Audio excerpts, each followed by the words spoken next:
and thanks for logging on to the Daily DVAR Halacha. And here's a brand new halacha for you, and it's for Tuesday, June 13th, first day of Tammuz. Today we're going to do the halacha about a tzibur, a congregation that's davening outside of the shul, in the courtyard, let's say facing the doors of the shul, and there is an Aron and a Torah inside of the shul, but the people outside cannot really see it because the shul's locked. They're davening outside, coronavirus style.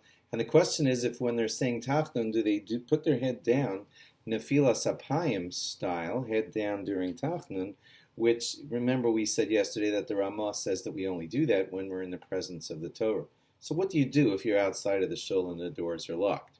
So let's look at the Shulchan Aruch and the Mishnah Berurah. Shulchan Aruch says, Aval blows that below If you don't have that, then you don't do Nefilas Apayim, you don't cover your face. And that's our custom, says the Ramah. V'chatzar beis hakneses hapasuach lebeis hakneses. And also in the courtyard that of the shul that opens up into the shul. Now, I'm going to take you to the Mishnah Berurah, which elaborates on those words. Here he says, V'chatzar beis hakneses hapasuach, Hainu, that is, the be'eshe hispala b'chatzer hava pesach beis hakneses pasuach, the doors of the shul are open, v'nuchal liros ma'osod sad makom ha'aron, have kemispala lifnei ha'aron. Then it is considered like you're davening in front of the Aron, because the doors are open. Mashen came, but if it's not so, im mispala b'chatzer b'tzedadim acherim, if he's davening on other sides, like the doorway of the beis hakneses is on the west, and the Azara drags over there to the south side, and he's davening there, and there's no Torah where he is, then he wouldn't do Nefilas Apayim. Hu adinim haya pesach beis hakneses na'ul, the door of the shul is closed. Afiluhu mispalel b'chatzer negdo, ein tzarech Nefilas Apayim. You don't fall on your face unless you're facing and can see the Aron Kodesh. But if it's barred from you, then the Mishnah Berurah is saying that you don't.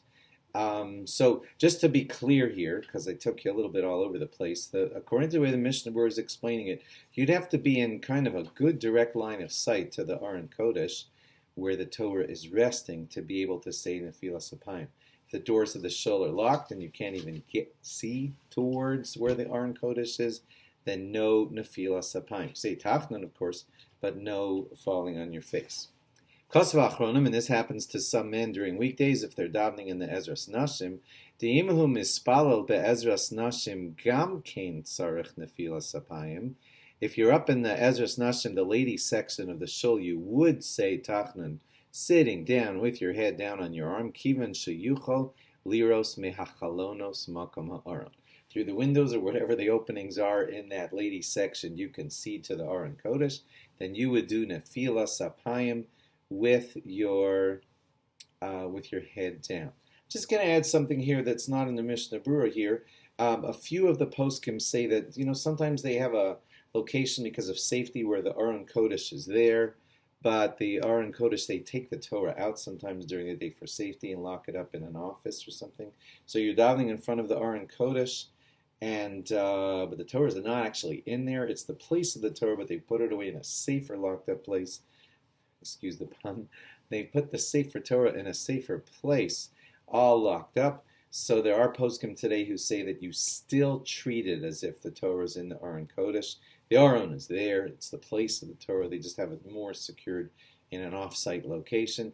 If you're doing that, so some poskim still say that you say Tachnun with Nefilas Apayim because you're in front of the Aron. Okay, thanks for logging on, and log on again tomorrow for more. Have a good Chodesh. Bye-bye.